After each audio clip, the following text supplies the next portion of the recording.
Grow My Cleaning Company teaches owners of cleaning companies just like you how to grow your company, make more money, and finally take charge of your financial future and your life. This podcast is about automating and creating systems that give you time and money freedom so you can grow like crazy without losing control. Since this is totally free, if you're getting tons of value, want to support us, and make sure that you get more of the good stuff, subscribe, rate, and review to this podcast today. Now, on to the show.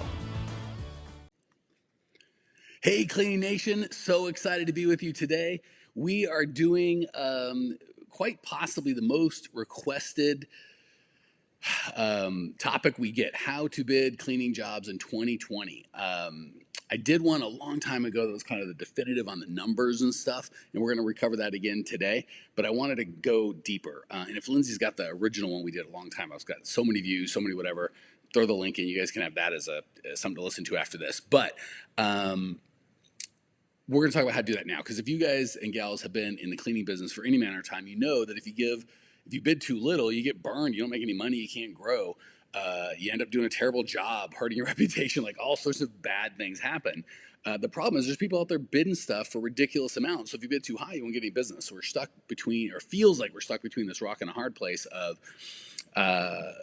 if I bid too little, I'm going to get screwed. I can't grow. I won't make any money. I'll ruin my reputation. Won't be able to do a good job. Won't be able to take care of my employees. Won't be able to buy the stuff I need. But if I bid too much, I'll just stick here and never get any jobs, and that makes me sad. So today, you are going to discover how to always have the confidence that you are bidding exactly what you need to win bids and be profitable. I'll say that again because that's huge. Imagine, we're going to be here like 20 minutes. You are going to have the confidence to know that you always are bidding exactly what you need to bid, not only to win bids, but be profitable. Lou Galati in the house. I can never say his name right. He's like, it's like gelato, but gelati. Oh, so Lou Gelati, one of our amazing coaches here. Feel free to reach out and say hey to that dude. A, if you want to say hey just because he's awesome, or B, if you need help, jump in and ask that guy because he's awesome. And I have to serve one-to-many, but he can talk to you one-to-one because that's how he goes. All right, so that's what you're going to discover. Oh, by the way, if you dig the show, guys, gals, ladies, gentlemen, listeners, otherwise, hook us up. Subscribe to the show, rate the show, review the show. For crying out loud, tell a friend about the show. Your support is what allows us to keep doing this, put more time and money and effort into it to make it awesome. And it just helps me know that you dig it. So I think we've got a couple hundred reviews already, but it's not complete without yours. We always want more. That's how we do. Nikki in the house is here, ready to learn. So let's jump in how to bid properly in 2020. Have all the confidence you need to get what you want. So, let's start with a story. John Zapata Restrepo. Good to see you, buddy. Start with a quick story that will help kind of put this into place. So, again, raise your virtual hand. Shout out in the chat for those of you that are with me live. And if you're listening to a podcast or watching me here on YouTube, wherever you're at in the thing, raise your hand if you have been tempted to match your competitor's price. Right? You're like, I bid this, and the guy goes, well, if you could do it for less, or competitors do it for that. If you've ever been tempted, let me know. Hey, Ashley, good to see you, sister. Ashley's one of our Next Level members. I am going to get to meet her and her hubby. Ashley and Avery. Yeah, her hubby Avery. I always can get confused which is which. In Denver at our first event. I'm super excited to see all of you guys. All right, so we used to have a car dealership, and I remember going to the auction, and I always wanted Lexus. I like Lexuses, so I wanted to buy a Lexus, but the problem was, hey, Cecilia, but they're going for crazy money for like a year or two, and I never got it. And I was always tempted to pay, and I never did. And I finally found out we got one as a trade-in once, and it was like a 200,000-mile Lexus that was beautiful. It was like brand new, but with a ton of miles. And I forget what we paid for it, but I was really scared of that car because it seemed like it had so many miles. But I bought it, took the trade, and we put it up on our website. Within like 24 hours, a wholesaler that was going to send it to Saudi Arabia paid our full, what we were trying to sell for retail, paid for wholesale. And then I started finding out, there's a whole like line of people taking Lexuses to Saudi Arabia. So here's the problem. If I didn't know that was the case and I tried to match what my competitors were bidding for these cars and pay up for them, I would have gotten screwed. If that wholesaler hadn't called me and bought it for the retail market, I would have been screwed, right? Retail people just weren't paying that much, but I didn't know. So that's a perfect example or story of we see our competitors doing stuff and we just match them without knowing why they're doing it or if it's working or what their purpose is or how it fits into their model, and then we can absolutely screw ourselves. So please, please, please don't go in bidding low or to compete with your competitors because we don't understand what their business model is, what they're trying to do, right? So, and that can lead to feeling like you have to bid every opportunity, and I'm doing the huge air quotes. But by the way, everyone that's here, you can see Lindsay put a link into the other bidding deal I did years ago. I think I looked younger back then. Now and I had more hair. I just got freshly shorn here. So I felt like, and you guys can tell me if you feel this way as well, that you have to win every bid. Everything's an opportunity. You got to get it. Every time we don't get a bid, we feel like we've lost.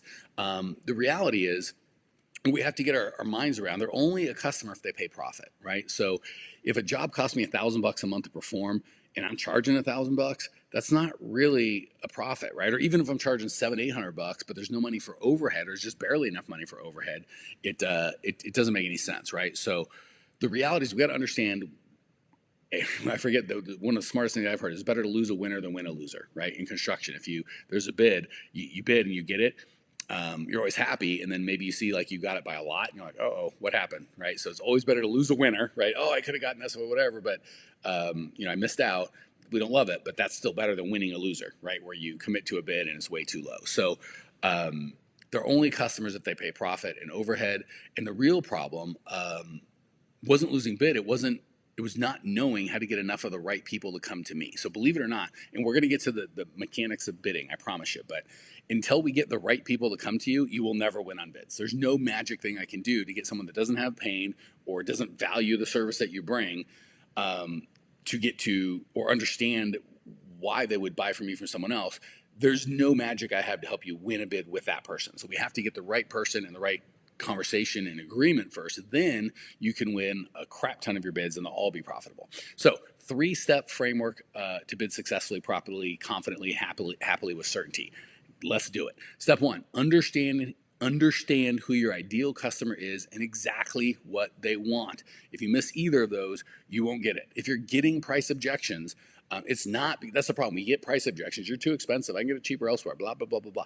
We get those and we think the problem is the price. It is not the price.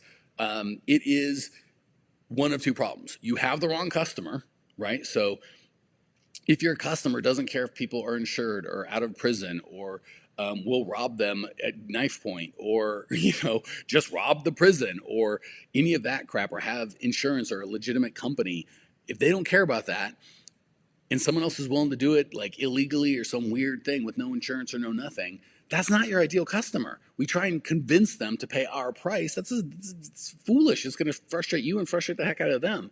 Wrong customer. So the trick isn't to convince your wrong customers to try to act right. It's to move on, right? So that's the first thing. Second, you're not clear on their pain. So if they're the right customer, but you don't understand what they want, we're never going to solve it, right? So we have a cleaning company for our house. I don't know what we pay, but whatever they ask, the price doesn't matter. What I care is, are they insured? Are they going to make my wife feel comfortable?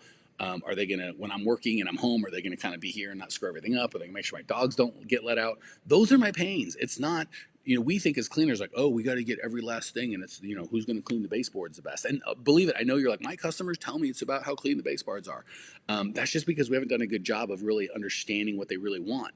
If we ask better questions, we'll get that it's not the baseboards, it's how they feel when they come home. It's safety, it's security, it's something else. So if we don't understand our customers' real pain, and we can't help them understand it, then it's always going to be a price issue, right? Because to get my baseboards clean, I will pay very little for. To make my wife happy, I'll pay almost anything for. So if you come to me going, cleanest baseboards in town, right? Because a bunch of customers told you that's what they want.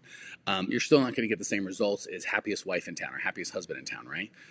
Or more time with your kids or whatever they really want. So if they're not clear on their pain and what it's costing them, and they don't believe you can solve it, it's always going to be a price issue. And it doesn't matter what you charge, they're not in, right? So here's the big secret. With each of the 3 steps, there's a big secret.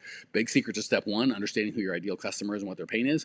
Right offer to the right person equals always plenty of money. Say that again. If you make the right offer to the right person, there's always plenty of money. The only time there's a budget issue is if you made the right offer to the wrong person, right? If they're living in an apartment that costs them $400 a month to rent, and your cleaning fees $300, that's that's the wrong offer to the wrong person, right? So if you get either of those wrong, either the offer or the person, like if you're not solving the right pain and you don't have the right person, you don't have it. But there's never going to be a budget problem when you get the right offer to the right person who understands their pain. That's step one. Step two, make sure that you have more than enough of them coming to you. And hopefully you guys are getting like, man, Mike hasn't talked a lot about like percentages and hourly wages and stuff like that. We're going to get a little into that. But believe it, that's not it, right?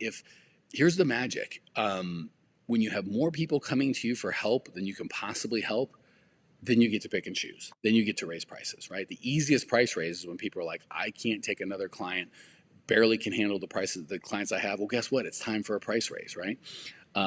But if you don't have enough clients, you get like one bid a month and that's it, and he or she may not even get the right bid, it's really hard to bid right? We've got 100 people that want in per month. It's really easy to kind of just dispassionately give a bid, right? So perfect example on this. I've been coaching now full time for over 5 years. And my whole life, I've had businesses and done pretty well and had friends and stuff come to me and ask for help. And funny, the friends that come and ask for help just about never do anything and they don't ever get any results. The people that we serve here in Cleaning Nation get massive results. We change lives every day. It's my favorite part of the job.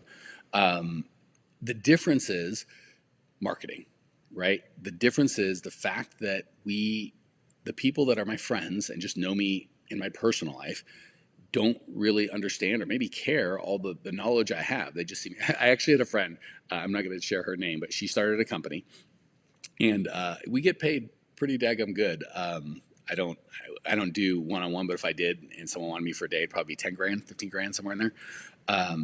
She was building her company and she was shooting a promotional video, and she asked Natalie, my wife, and I if we would come and be in that video as people getting massaged. So there was like in the video, there's people getting massaged, and we were both face down getting massaged. And she's a friend, so we said, of course not. Of course, we're happy to do it. So we went down there, and took an hour of our time, and we laid there and got massaged and cut and whatever. And it was fine. It just thought as I was laying there, I was like, this is so ridiculous. There's so many people that if they had me for an hour, would not just use the back of my head and my naked back and getting some massage therapist rubbing it for film. They would use something different. And the difference is marketing. It's marketing.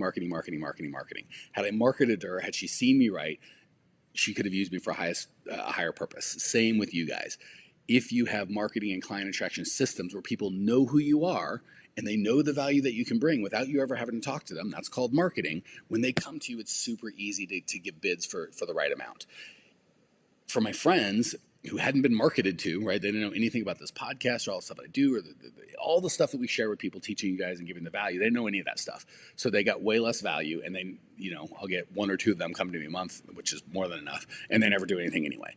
The only difference is marketing. So the difference between someone that's ability to really see the value that you have and appreciate the value and going, I got 3 bids and this other guy's cheaper, I'm going to use him. Marketing.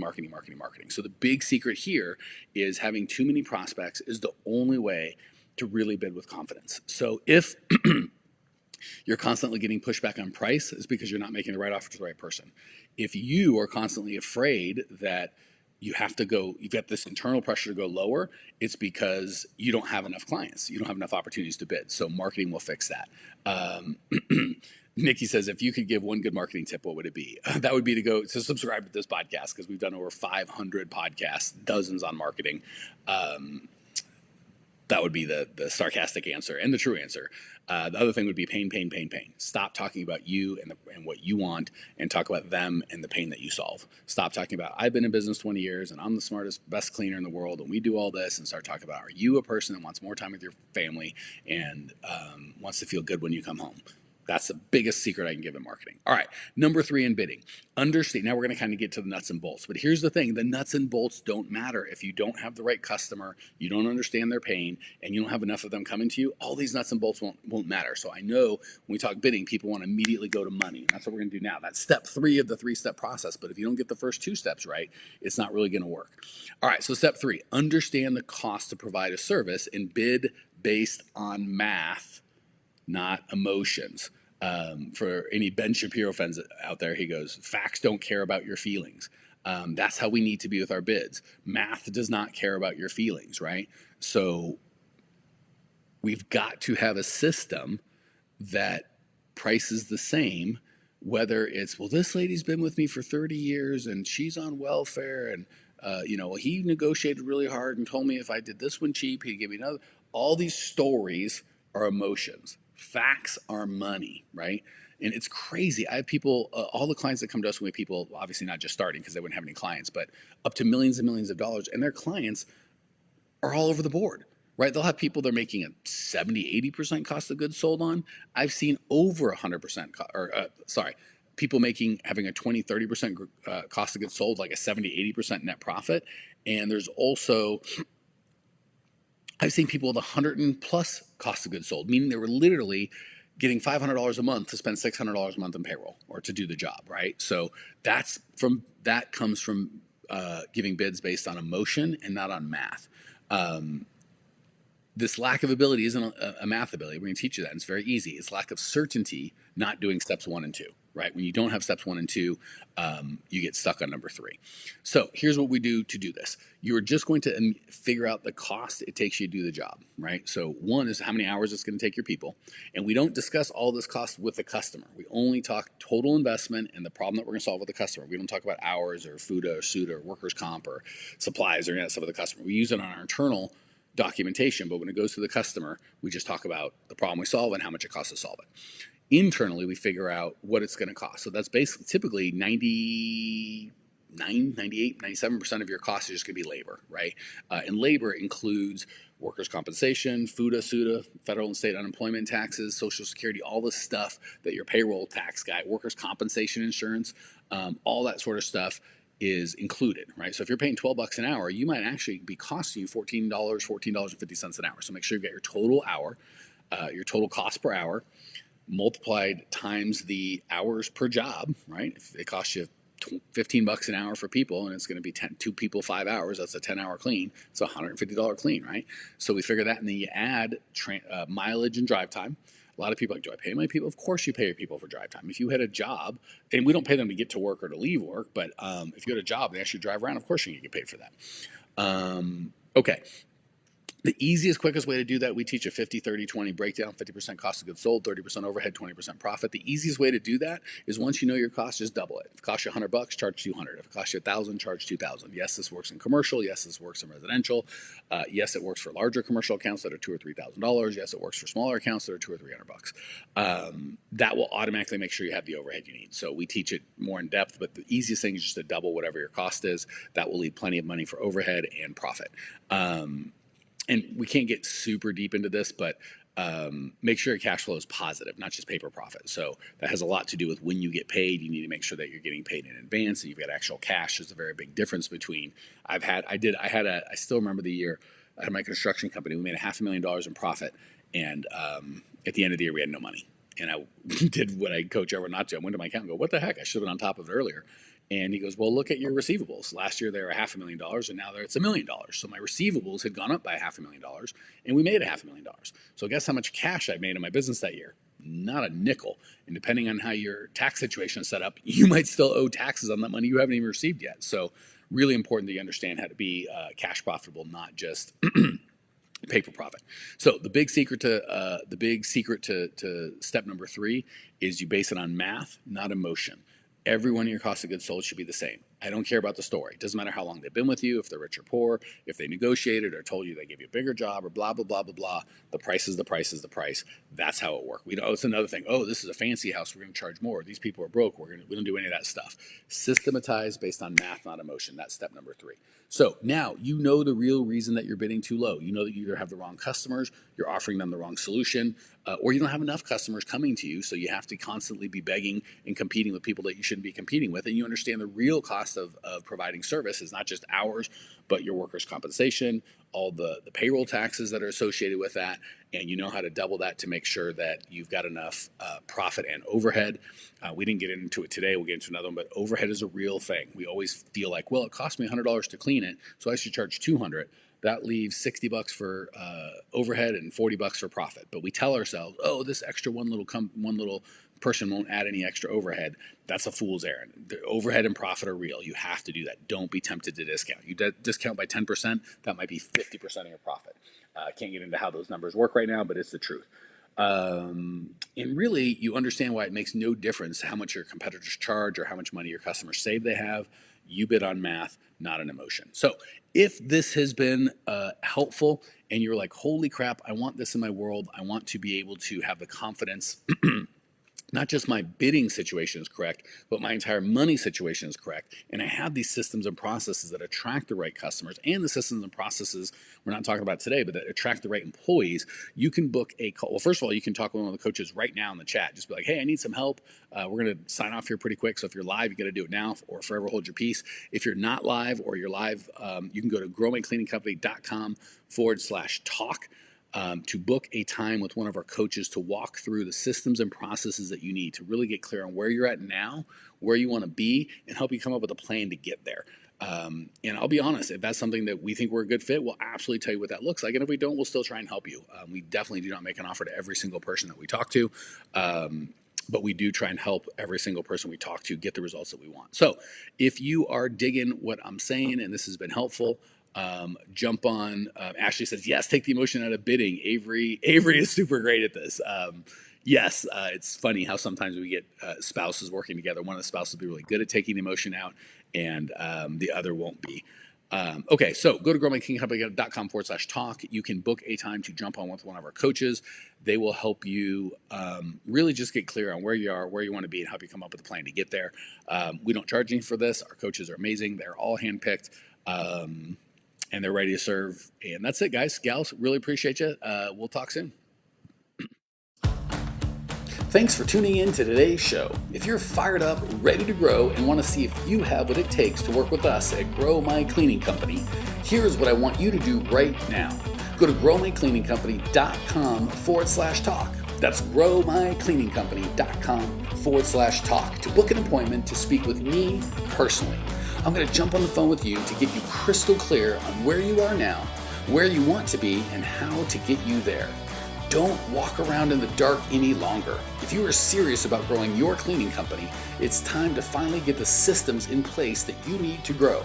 We've helped hundreds of owners of cleaning companies not only grow their business and their personal freedom, but give back to their community as well. If that's what you're looking for, head over to growmycleaningcompany.com/talk and book a time to talk with me personally. I can't wait to get to know you and your business.